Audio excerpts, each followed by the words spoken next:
Hello, everyone. It's Cheryl Millett here live at 5 on Facebook Mondays. And yes, so last week I decided it wasn't a good idea to do the live at 5 because it was just, I didn't know if I was going to start coughing or not. And that was, I'm just going to turn off my phone here. And that's not something I wanted to do. So I decided, well, I'll surrender to the mere fact that sometimes we're not in a position to do certain things, and it's better just not to. And that's the key word I want to mention about not feeling well at all, or illness or sickness or whatever it is actually to surrender to what is going on. So if you're not feeling well, if you have something going on, I found it when I went through this experience, because I don't get sick very often, but really the just whole thing of events was, yes, I kind of walked too fast and got too much cold in the lungs. And when I used to do the CN Tower climb, I had learned that yes, cold weather will do the same thing. In this case, I could taste the metallic breathing, so sensing, tasting, whatever the metallic that was coming up from the lungs. But there was also a situation which I'm not quite sure if I completely 100% understand it, why at times, even in December, I had a night or two where I just did not sleep. And if that gives me any indication of what people are going through when they do not sleep through the night, whoa, it's crazy. I mean, I stayed in bed, I had the mask on, I just lied there. I thought, I'd imagine, I did all these kind of things, but just would not fall asleep.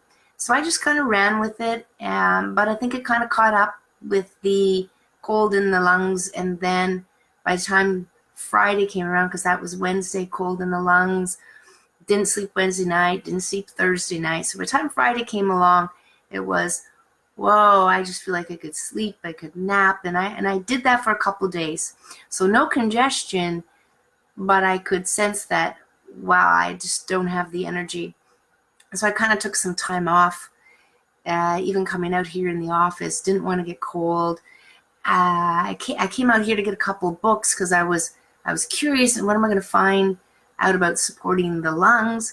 And I looked up this book, which is, it's got a lot of information in it. And this is somebody who's been around Hannah Kruger for a very, very long time. And God help those who help themselves. The idea is there's all these remedies in here, and even hands-on, which has, in this case, we kind of hear about Reiki, but in this case, this hands-on is an old laying of the hands. That's it is, and very old techniques for moving energy and helping the heal and stuff. But of course, you need somebody else to do it for you. You can't do it on yourself for the most part here, but maybe some of it. But when it talked about decongesting your bronchial tubes, sinuses, and lungs, because there was really not be much in here except for this one little piece. What it talked about is in order to loosen and strengthen, kind of like eliminate what's going on in the lungs, it's said to have 1 or 2 days of just lemon water and honey, hot water, lemon. And so take a glass of warm water, squeeze the lemon juice of a 1/2 to 1 lemon into it, and add a little honey and drink this slowly.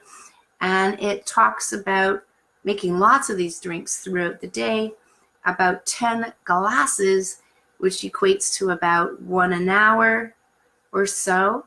And this will decongest your bronchi, your sinuses, and your lungs. And if needed, repeat every week until all clear. And it also says do not eat any dry food with it. So some of these things really, really help. A lot of remedies in here, not a lot for the lungs. So, but great, great things. But I thought I'd share that with you today.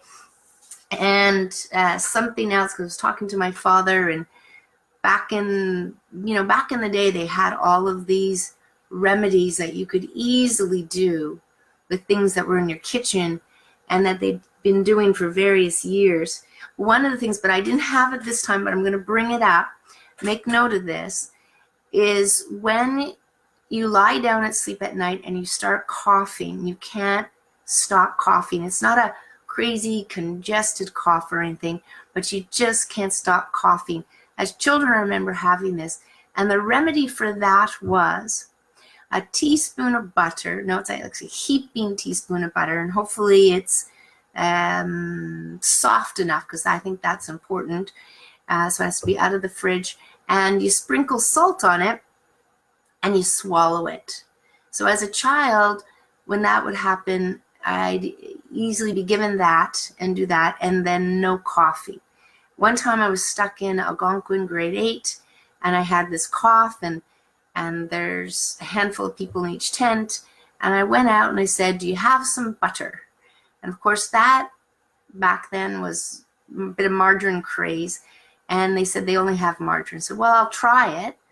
And I did try it, but it didn't work. It didn't work. So why butter over margarine? I'm not sure. Sounds better to me anyway. I like butter. Then the other thing that that I think is a very good remedy, I just want to say hello, everyone.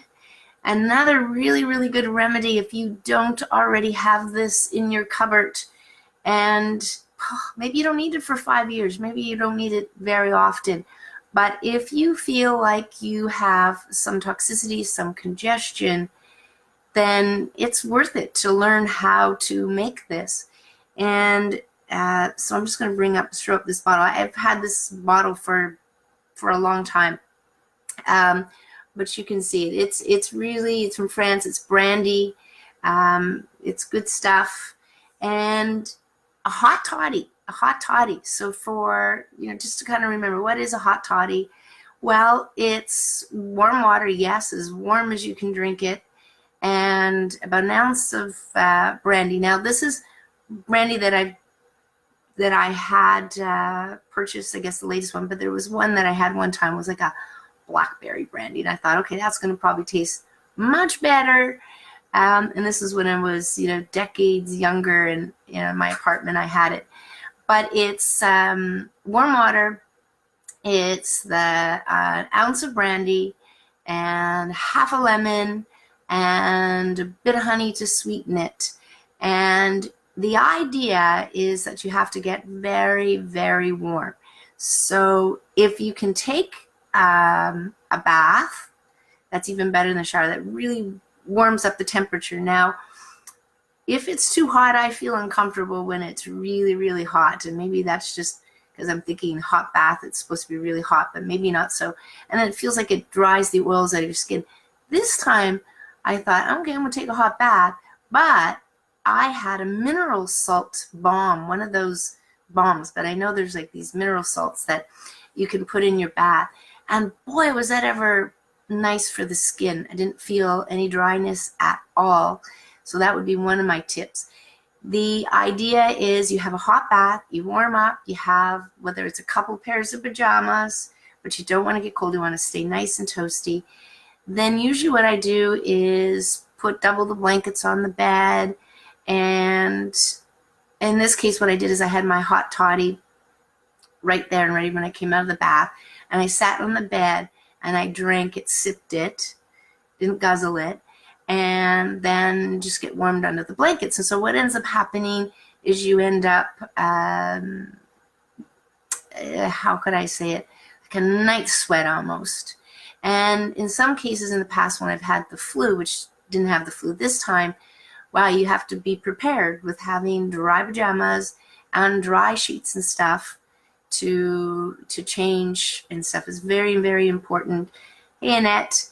very importantly, because you don't want to get chilled. You don't want to get uncomfortable with, with that, because if you have the chills, I think it works a little bit better, and to do within the first few days is fine. And you might do it 2 nights in a row, but that used to work when I used to get the fever, flu kind of scenario, which I didn't really have this time. So I didn't really have this huge night sweat kind of thing going on, but I thought I'd have it anyway because it really helps open up things and helps with the liver. And I thought, okay, that'll be great.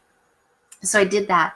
The other thing I want to mention quickly, because this is something that kicked in, I think, on the Sunday night, is where the throat felt like it was like, a knife. I don't know if anybody here has ever had where you swallow and it feels like there's like a razor blade going down the throat. It's just like not nice, and it's painful as heck, and almost to the point where you want to not swallow. Well, I had this table beside my bed, and I thought, okay, I'll have water, I'll have chapstick, didn't want lips dry, some extra water, and I actually had a bowl with distilled water in it and a face cloth, and I'll say what that is in a minute.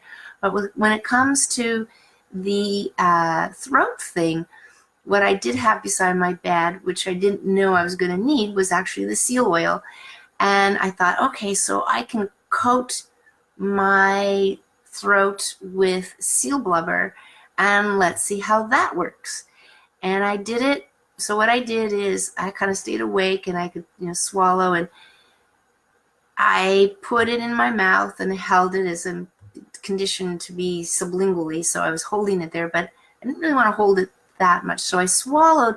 Actually, it didn't even hurt when I had it wasn't even a half a teaspoon of the oil. But then I thought, okay, I'm going to do it 2 more times. So I just did it 3 more times and then went to sleep, and absolutely no more throat stuff, no more pain for the rest of this duration. So it's now been a week.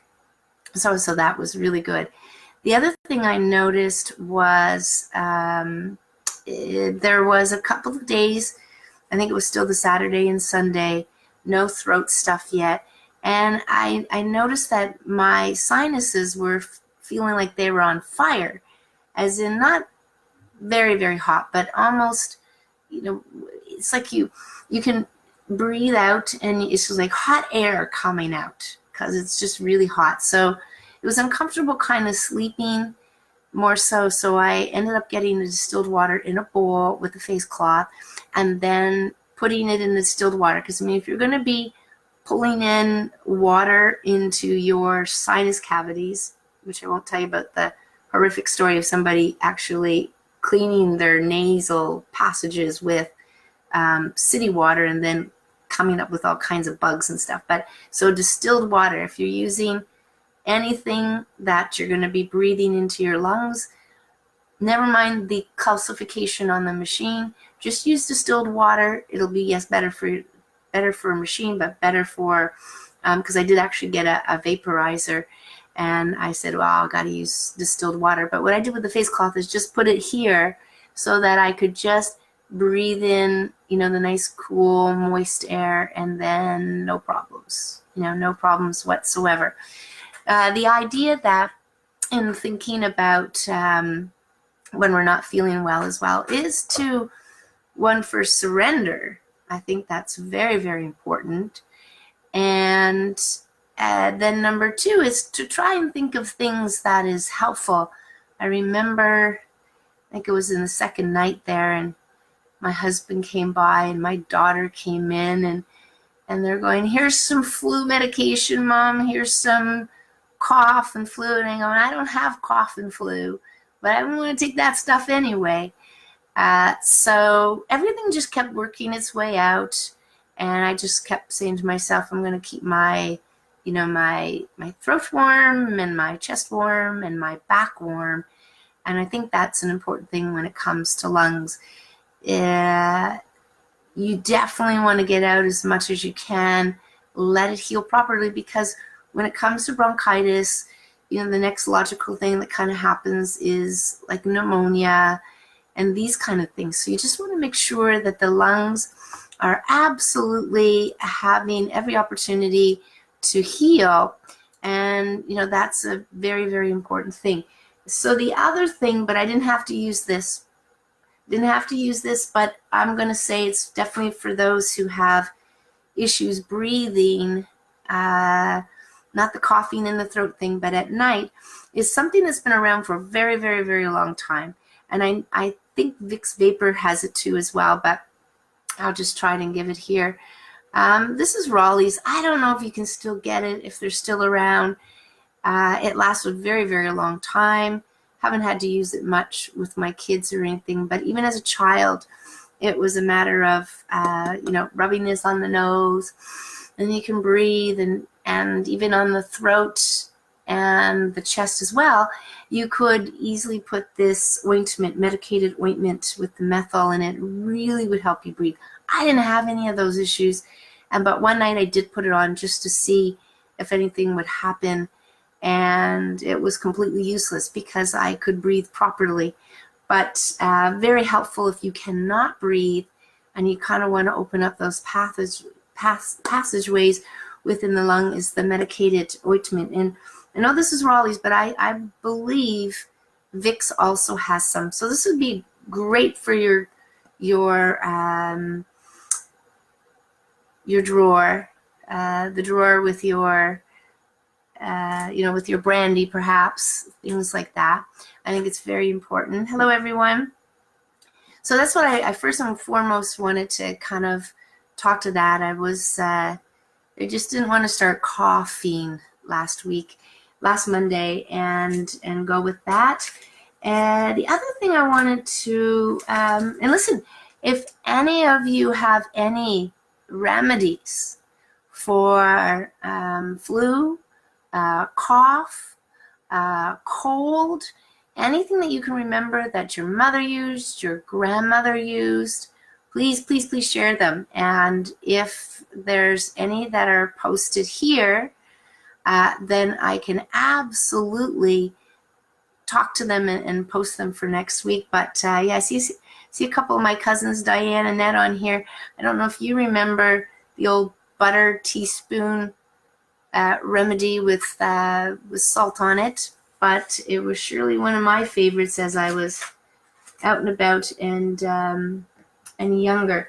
The thing I wanted to also mention, because somebody mentioned this a couple of weeks ago on Live at 5, and really, what is Live at 5? I just kind of want to say it's just all about sharing different things that are healthy. It might be off the cuff for me.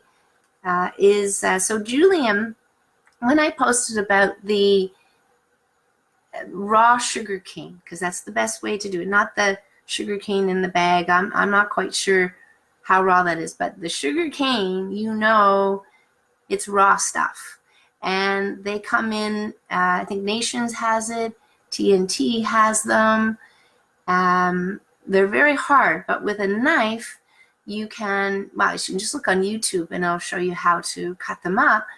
But the simple thing is to kind of cut with a knife all the way around as you're turning the sugar cane, and then it'll snap open. And then when you have about these, actually I have some in the fridge, but when you have about this length, you could use a paring knife if you're comfortable with peeling potatoes and stuff. And you're going to peel off the hard bamboo kind of like bark, and then you'll end up with the joints of the sugar cane. Yeah, it's too rough, too much roughage. You won't find it easy to chew. So I usually just kind of take off the joints, and then you have that piece that's in between, because they're about that long in between joints.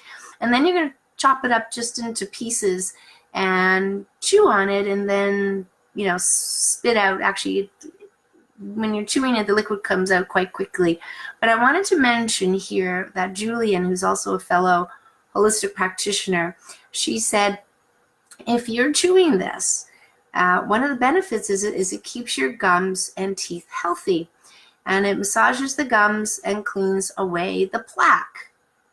Who knew? Sugar. But again, this is raw sugar.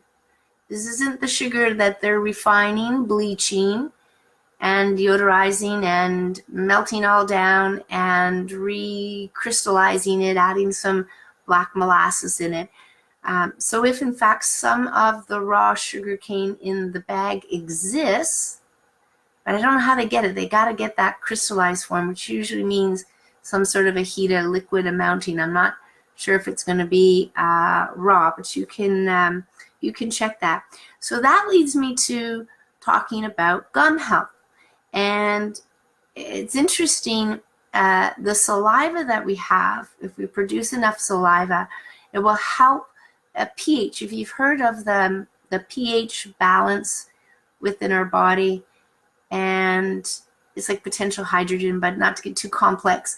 In our body, there's different pHs. pH in our saliva, pH in our stomach, pH of our blood, pH of our urine, And when we're not feeling well, these pH can actually shift and change, and you can actually, in the mouth, which I noticed, and there was, just a different taste. And it could be cleaning out or bacteria and stuff like that. So I actually was chewing some sugar cane as well during the last week. Not a lot, but I don't feel that it's harming us. I think it's a very natural food, and all the comments about the sugar cane, because I posted as what is this? You know how I play that game, is tell me what this is. And a lot of people knew that it was sugarcane because they come from the islands, they come from South America, they come from India. And when I researched sugarcane a while back, I would say it's absolutely a superfood. It actually comes from some islands in, they were saying, down in Thailand or New Guinea, stuff like that. And it was brought up to India. And India has a lot of sugar cane. And so you can probably see how Asia, India, we've had it for many years. Then from there, it was moved over to and planted down in the islands. Now, I'm not quite sure if moving to South America was also some part of the migrating sugar cane through to the Caribbean, and then maybe also to South America as well. But very, very healthy. Lot antibacterial, as you can see with the gums when Julian's mentioned that, full of antioxidants, full of minerals, and this is great. So when it comes to your dental health, we want to be careful with that part of our body, but it also tells us things. It tells us things. Oh yeah, so my cousin remembers the hot toddies every time she had bronchial asthma, and I sweat like a pig all night. Yes, yes. Well, it's if you've ever had a hot toddy and you have that happen to you, you will never forget. Because like I said, it doesn't happen all the time. But if it's there, and it kind of, again, you feel like $1,000,000 after you just get soaked, sweat it all out. So very, very, very helpful. But back to the gums too as well. The saliva is meant to come in and try to keep that pH balance in your mouth. Now, I'm not saying we don't drink water to hydrate. We absolutely do. I think there's got to be a certain element around when you're eating your food to let the saliva flow, to have it present in your mouth. Like, you don't want to get rid of the saliva. That's what I'm trying to say. Saliva is our friend, and it can be very helpful in managing the pH. Now, there are some diseases out there where, or when people get sick, they don't produce as much saliva. And as a result, they end up with weakening gums, and because the bacteria grows in there. And the downside about that is if we have this growing bacteria in our mouth, then we end up swallowing it.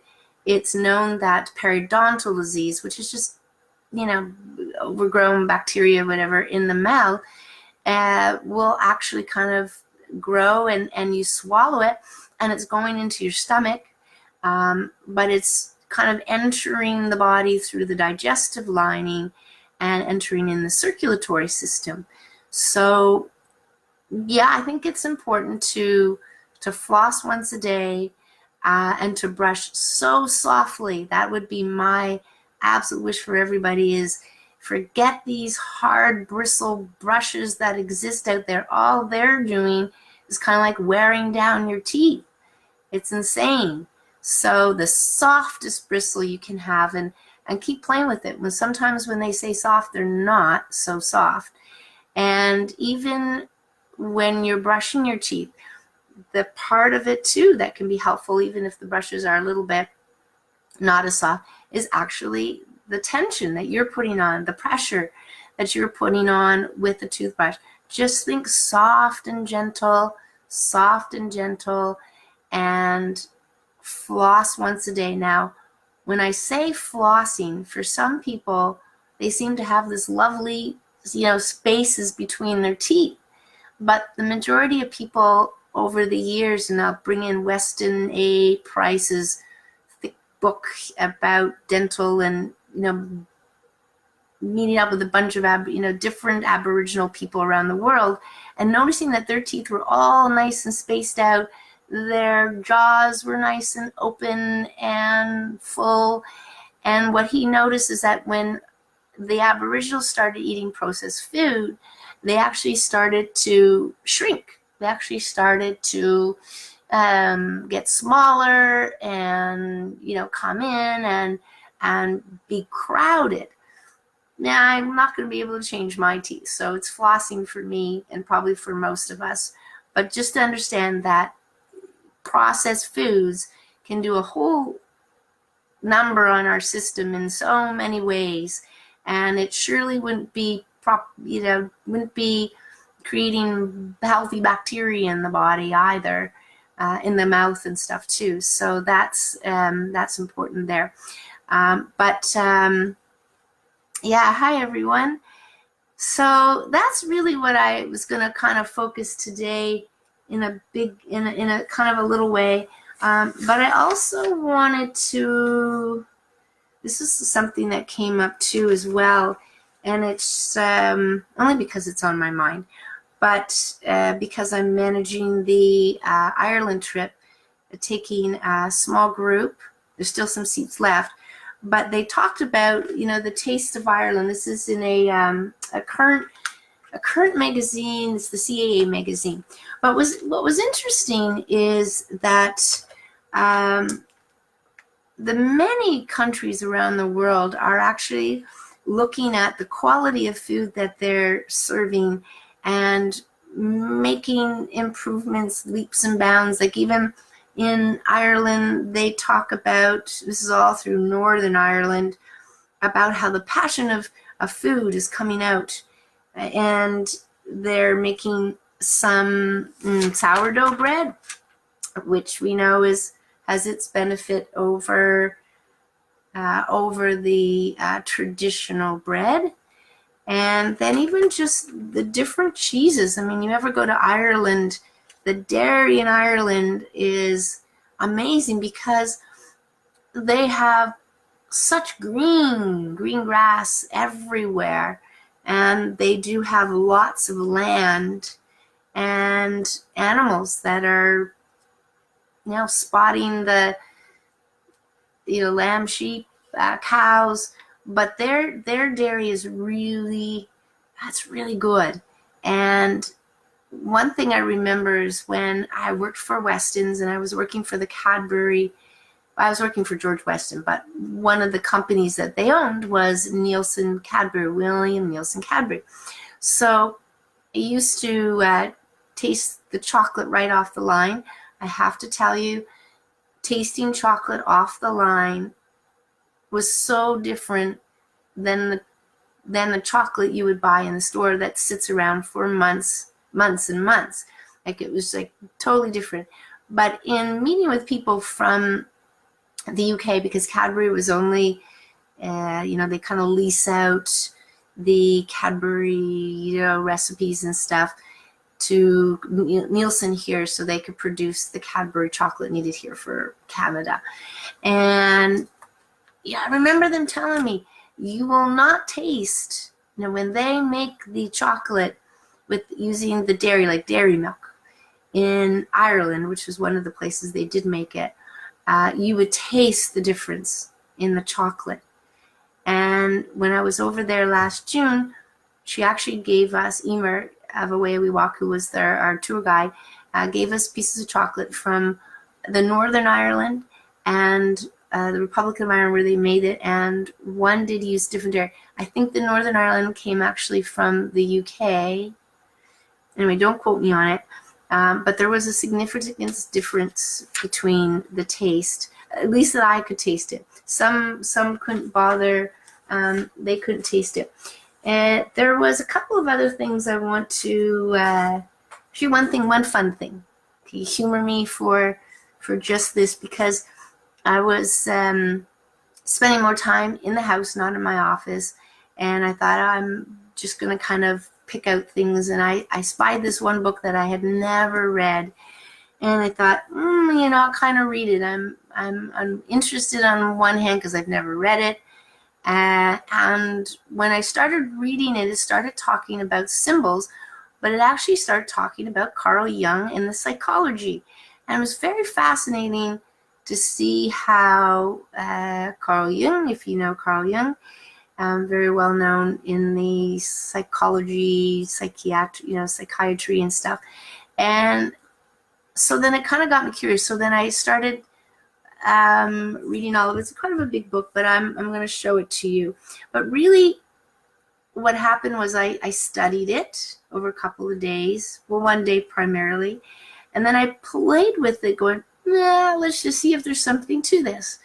And I did. It was a little bit of numerology, and I had no idea that it was kind of tied to these symbols, which I'm going to show you. You'll know what I mean when I say it.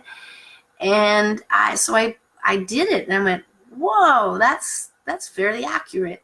And then I did my husband, and then we did our daughters, and then I had a sister on the phone, and my sister on the phone, and then so I just did, not even quite a dozen people, probably a dozen people, because I did my mom and I did my dad, but you just have to know their birthday. You don't have to ask permission to do it. But I just kind of wanted to see where things, where maybe some of the accuracy is.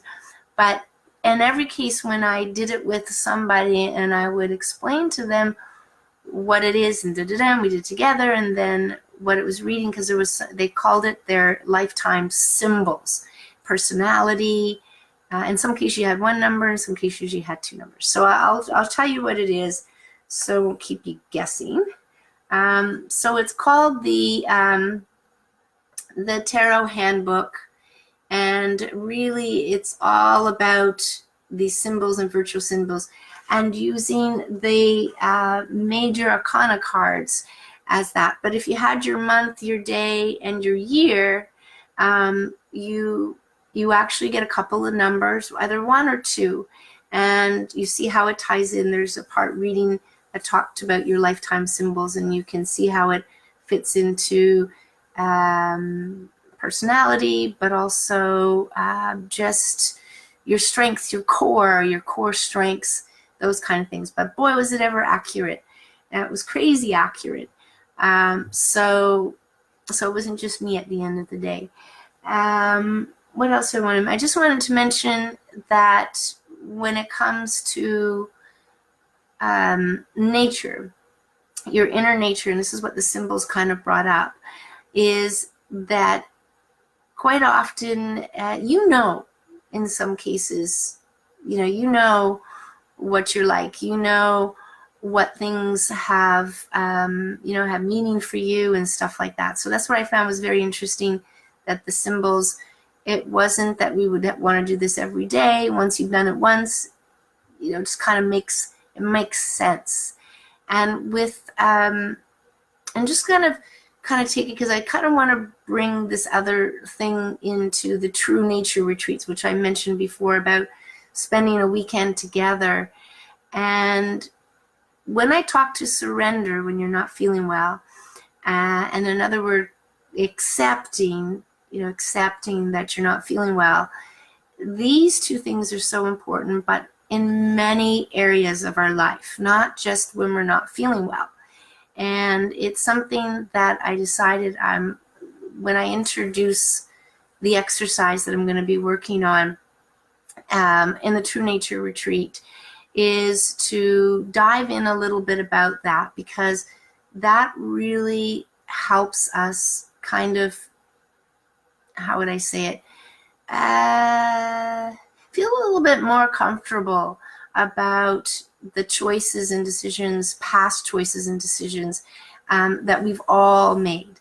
We've all made. And if we're going to bring it to the now, and we're going to look at the things that have held us behind or held us in negative emotions, various ones, anger, guilt, all of those, then surrendering and accepting are two key words. Imagining is another one that kind of comes to mind too.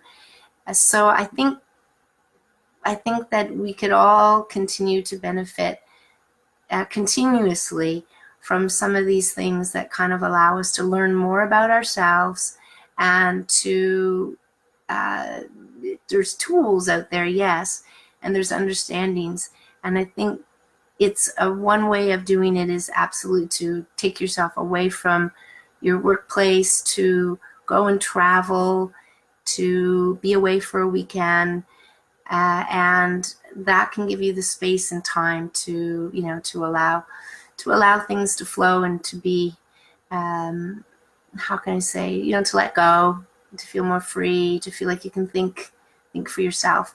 So that's really what I wanted to kind of talk today. Yes, about the illness and all those remedies and things to think about when you're not feeling well, versus just kind of like popping the pill. And how symbols, how symbols themselves can be, they can be inklings, inklings into certain things. But we surely can surrender and accept where we are at any one point in time, no matter what it is.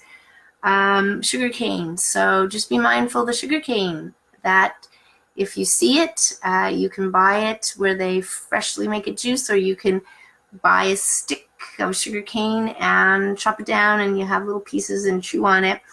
And it's a great food. So I encourage you to try that for sure. And thinking about sugarcane, then we're thinking about gum health, right? So absolutely take note that your teeth are the only teeth that you have, and gum health is extremely important for our overall health too. It's definitely of value there. And that's it. So I'm going to wish everybody a wonderful week, and I will see whether or not there's any questions. But does anybody here have any questions about anything? Comments that you have regarding anything that we talked about today? Some of this might just make sense to you. Some of these things you might be reminded of, like the hot toddy. Hey, listen, if you don't have a reason to make a hot toddy, but you just want to make a hot toddy to experience it, go for it. It ain't going to hurt you to make a hot toddy when you're not sick, so to speak. Unless you have something going on with with alcohol or something, right? You don't have the enzymes to process alcohol. You do not want to be putting alcohol in your body to experiment. That would not be what you need to do for sure. So I don't see any questions or any comments, but thanks, Annette, for your comment on the hot toddy. But remember the butter, heaping teaspoon of butter. You lie down and you can't stop coughing.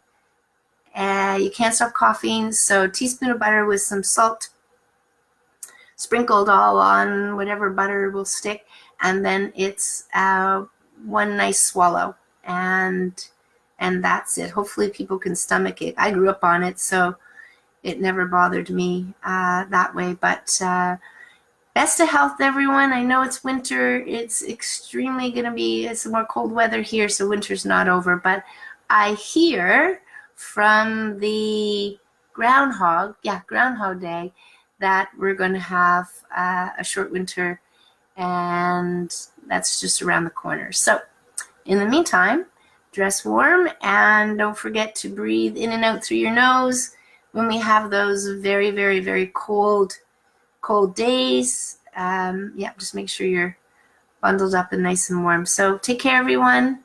Have a great week. Best of health. Live at 5 Mondays. We'll see you next week. Take care. Bye for now.